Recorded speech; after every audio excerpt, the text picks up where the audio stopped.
2004. Obviously, SmackDown was insane. We're going to see why this was peak. You hear me? Peak wrestling. Okay? Is that JBL? That's crazy. That's insane. The Ruthless Aggression era was truly an iconic time for wrestling, and part of what made it so special was just how wild it could be at times, for better or for worse. But in that era that lasted around 6 years, for some reason in 2004, Thursday nights on UPN at 8 p.m, SmackDown would air, and it would be batshit insane every single week. The receipt video, what's the receipt video? What was once a show known for showcasing amazing in-ring work ended up being a show that have storylines consisting of stabbings, shootings, border patrol, heart attacks, cement burials, and so much more. To simply put it, SmackDown in 2004 was insane.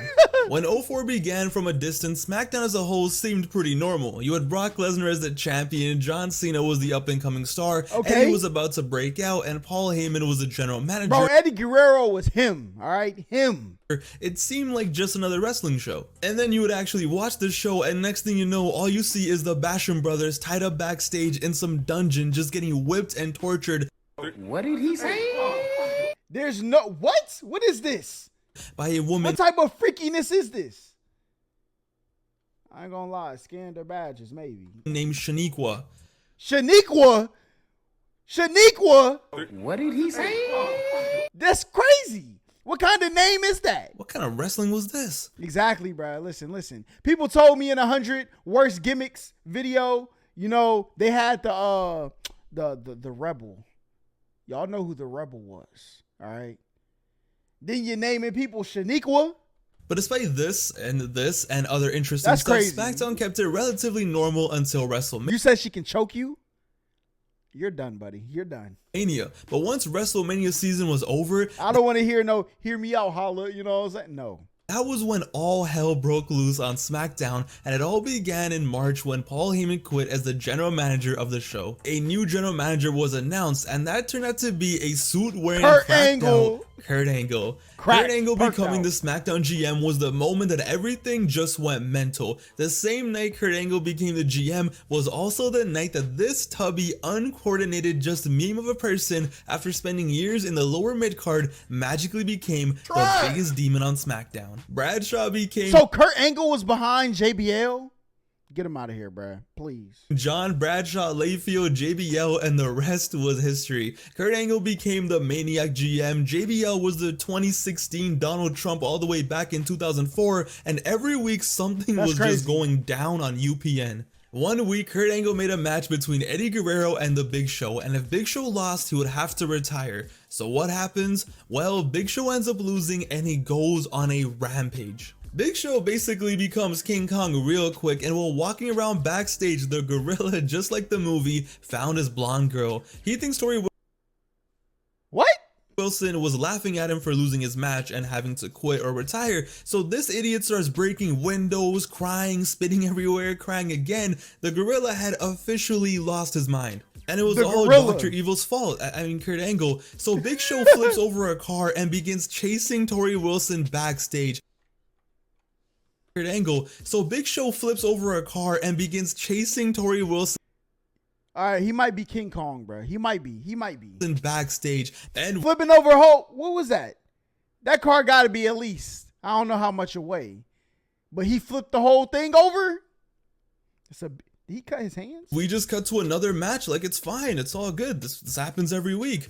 And after the match, the show ends with a Big Show holding Tori Wilson on top of a balcony, threatening to throw her down and basically kill her on television. So out comes GM Kurt Angle to save the day, right? And you think, okay, it's wrestling, everything will be fine, whatever, maybe they'll brawl, it'll be alright. Like, it's nothing we haven't seen before. Not on 04 SmackDown. Big Show grabs Kurt Angle and chokeslams him off the balcony, and you just hear this nasty thud. And ladies and gentlemen, it is assumed that Kurt Angle is dead. Bro, people really used to believe, like when Shawn Michaels, they put his head in the chair and then he stepped on it. I thought he was dead. I ain't gonna lie.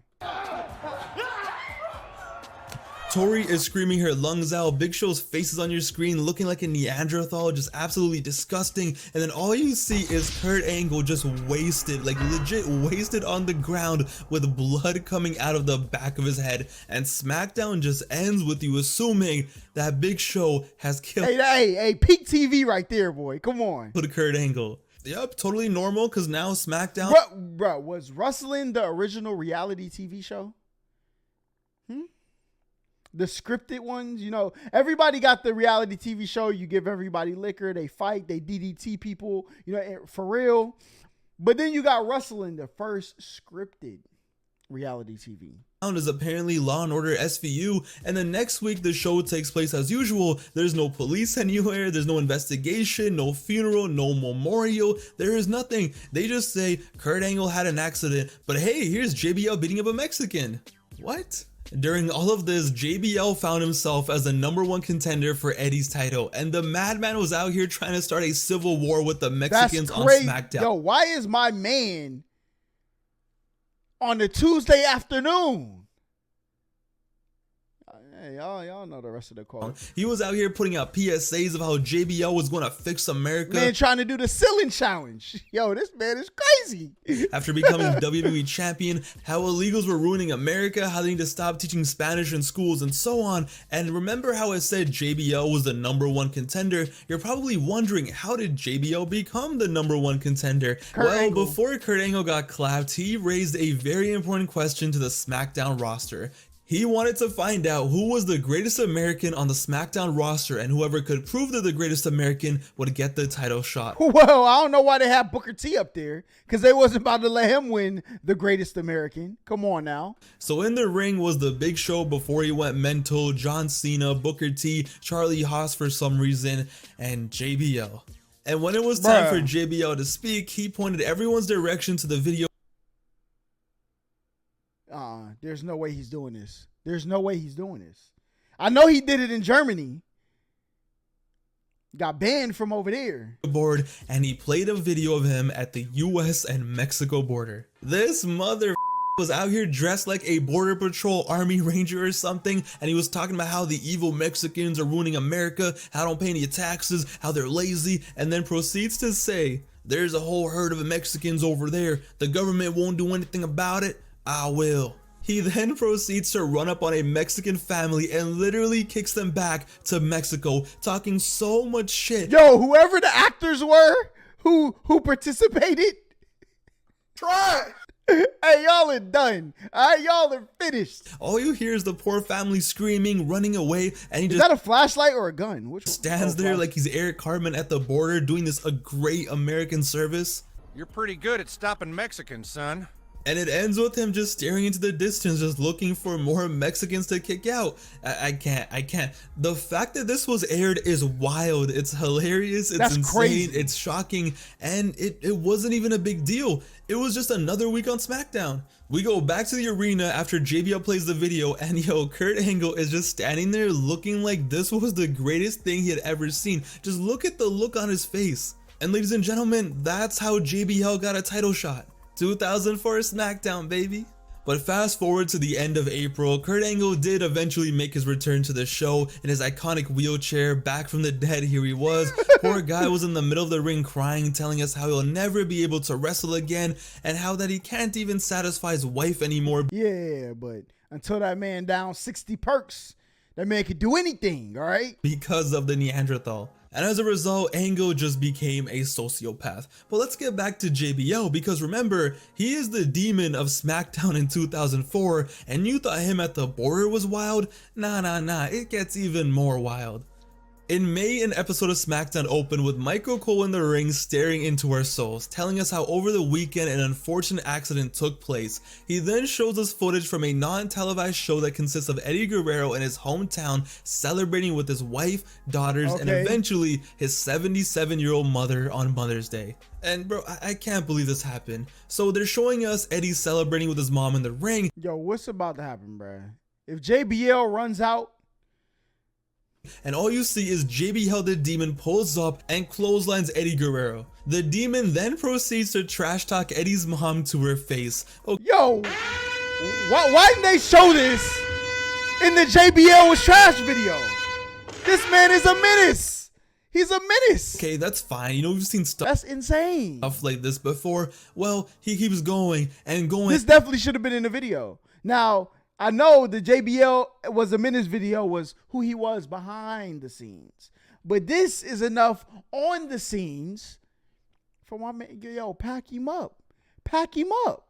Until Eddie Guerrero's mom has a heart attack in the ring. You just see Eddie's mom collapse, the arena goes quiet, Eddie is tripping, JBL runs away, they bring a stretcher out, and you're just there watching like, what kind of cracked out storyline is this? And that's how they open SmackDown. They show the footage in its entirety, 10 minutes of it, and then it's like, hey, welcome to SmackDown, enjoy the show. That's crazy. How do you even think of this?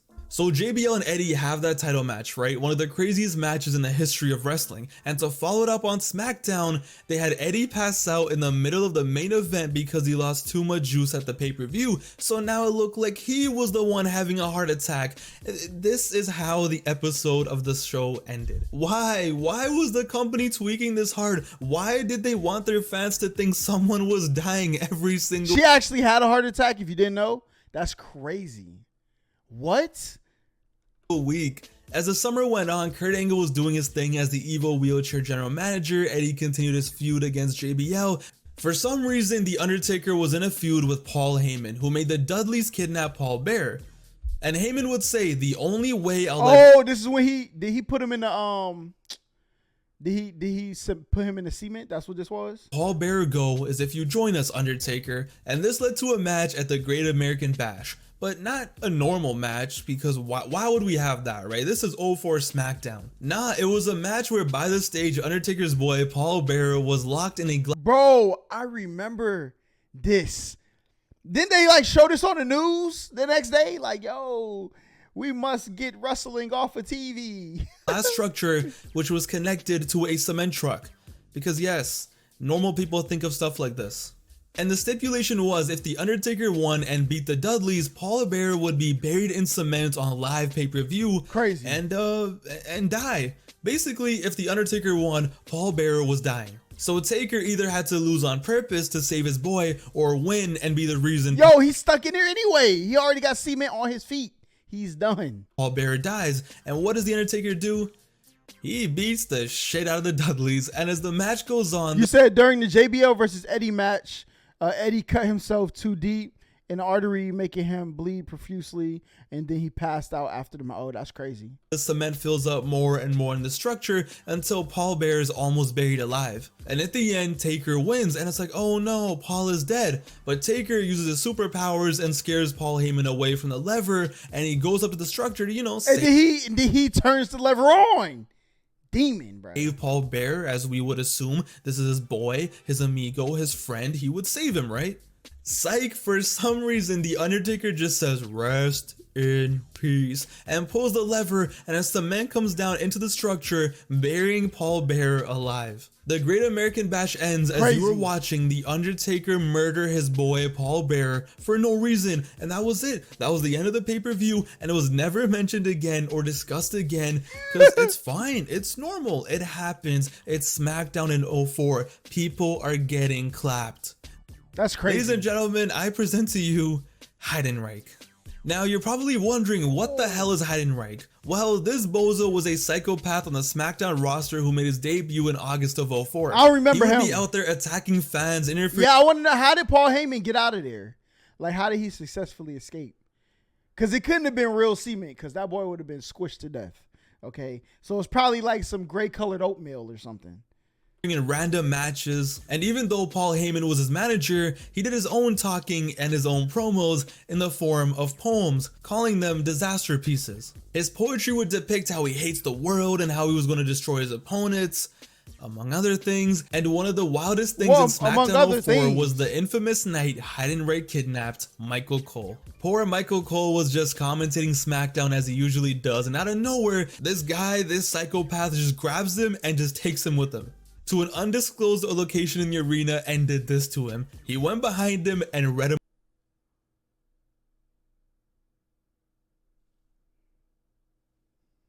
What did he say?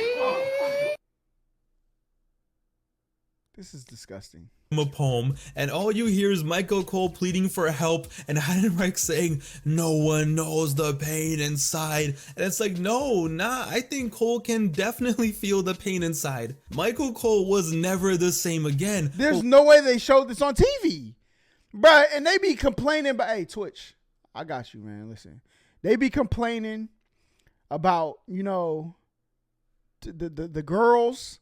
Look what the dudes is doing on national TV, all right? This is, first of all, they fighting. They bloodying each other up. And then my man is taking my mans to a cabin, undisclosed, and forcing the cheeks. That's crazy. But wait, on the exact same episode of SmackDown, that wasn't even the most The insane thing that happened. Bet, we might watch that my next. friends, was saved for the main event. It was supposed to be just another match, right? Supposed to be just another tag team match. The Big Show was back and was teaming up with Eddie Guerrero against Kurt Angle and Luther Reigns.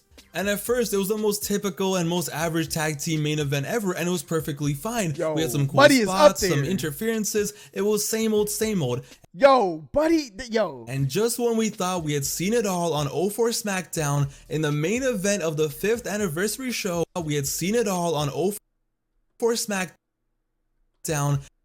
In the main event of the 5th anniversary show, something. Kurt Angle, after getting knocked out of the ring in the middle of a tag team match, pulled out the strap. And I'm not talking about a title belt. He pulled out the burner, he pulled out the heat, he pulled out the blicky, and like he was about to play duck hunt, this guy was casually reloading beside the ring.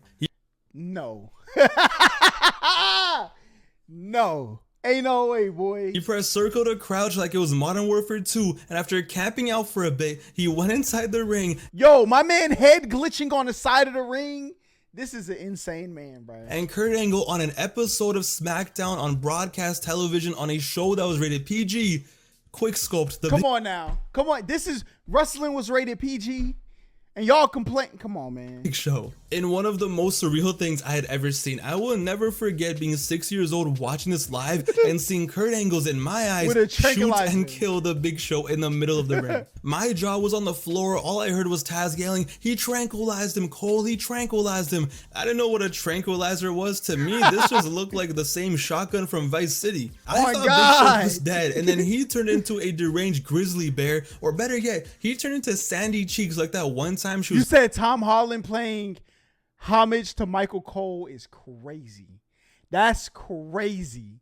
hibernating, and just like how SpongeBob and Patrick shaved Sandy, these bozos started shaving Big Show's head too. Yes, an episode of SmackDown ended with Kurt Angle and his gang getting a strap, shooting Big Show with a tranquilizer, and then shaving his head and then just laying him there for dead. Yo, how? I don't get it. Like, what were they smoking? What were they drinking? And I'm not saying that like it's bad. I'm just trying to understand how. That's crazy. Yo, that's a sickness. That's a sickness. How? So somebody got this picture mounted on their wall. How do you reach the level where You got to get your get back, Big Show. You got to get it. this is the creative stuff you think of? How did SmackDown become a show with shootings, falling off balconies, hide and right, kidnapping, cement burials, border patrol, fake heart attacks twice, you know, just in case you missed the first one? You know what? As silly as it is, as stupid as it is, take me back. Please take me back. And the funny Bro, part they would is, never let everything we this on talked about, television nothing again. traumatized me as much as the last thing on this list. As 2004 was coming to a close, my beloved John Cena, who despite the insanity around him, had a pretty chill 2004. As the year was almost over, he was set to go out and shoot his first movie, The Marine, in Australia. And this was going to require him to miss around 2 to 3 weeks of television. And normally in wrestling, when someone is about to miss time to fill a movie or kill something, him. they usually have a storyline where the person gets injured and written off TV. But the thing was, this was John Cena. This was Mr. Cool Guy, rapper guy, thug life, word life. He can't just Yo, John Cena low key is like the Mark Wahlberg character, bruh. get injured. Nah, they had a much more creative idea for him. What Mark Wahlberg is to Hollywood, John Cena is to WWE. So they had Carlito beat John Cena in his debut. Bro, I remember this. Yo, Carlito was a bum. All right, Carlito was done. And win the US title, and the episode of SmackDown ended with Cena laid out and destroyed, and Carlito even snatched his chain, which would usually be enough to write someone off. Yo, get Corbin Blue out of here, bruh. What?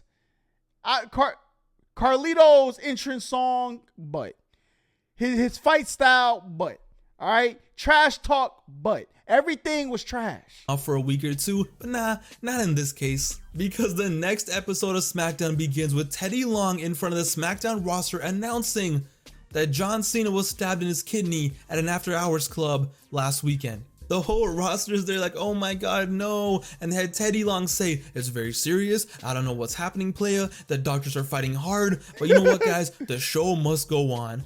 I don't think you guys understand how traumatizing this was. I was 6 years old and I turned on SmackDown all excited just to hear that my favorite wrestler had been stabbed. Why? What was the need? I was 6 years old and I thought my favorite wrestler was going to die. Why would you do that? Why would you go to those extreme lengths? Bro, John, what Holla character does John Cena look like? The dude with the fist? Oh, what's his name? And I'm done. Mind you, we playing Holla tonight, man. Y'all better tap in. As you can see, 2004 SmackDown was insane. Now I know the entire era was pretty insane, Raw was doing some pretty wild things, but there is just something about 04 SmackDown just being this nuts that just sticks with me. You gotta remember, SmackDown was a highly censored show back in the day. This wasn't on a cable network, this was on broadcast TV. And remember, even though Raw and pay-per-views were TV-14 back then, SmackDown was PG most of the time, but that didn't stop them. 04 SmackDown, what a trip. It might not be the best television, there were a lot of bad matches, the roster was very thin, there were so many stupid feuds to fill up 2 hours of TV, but of course, I look back at this fondly. This was my first introduction into wrestling. I think like maybe this was peak for me, that's why I kind of fell off after this, I ain't gonna lie. And what an intro. Because like 2004 was, I about to go into middle school by the end of this arc. He said it lasted, what, 4 years? 2008? Yeah. No, I was going into... It was. Just when you thought it couldn't get any crazier. I was in middle school during this arc. It definitely did. What a time it was to be alive. In the comments down below, let me know what... 4th grade. I was in 4th grade at the beginning of the arc. By the end of the arc, I was in 8th grade. What is your favorite memory of 04 SmackDown? And second, what do you think is the most insane thing they did in 04 SmackDown? Bro. Y'all told me to get back on wrestling. I got to figure, because I look, I'm straight streamer, all right? Straight streamer. Netflix, Amazon, HBO Max, Crunchyroll, you know what I'm saying? So how do you watch, what? I got to get cable, bro. I got to get cable to get wrestling back, man. Or somebody told me how to watch it. You know what I'm saying? So when the metal hit his mug, he just sunk in place. 100K Holla, chillin' Bahamas. Come home to your crib and throw in your mama.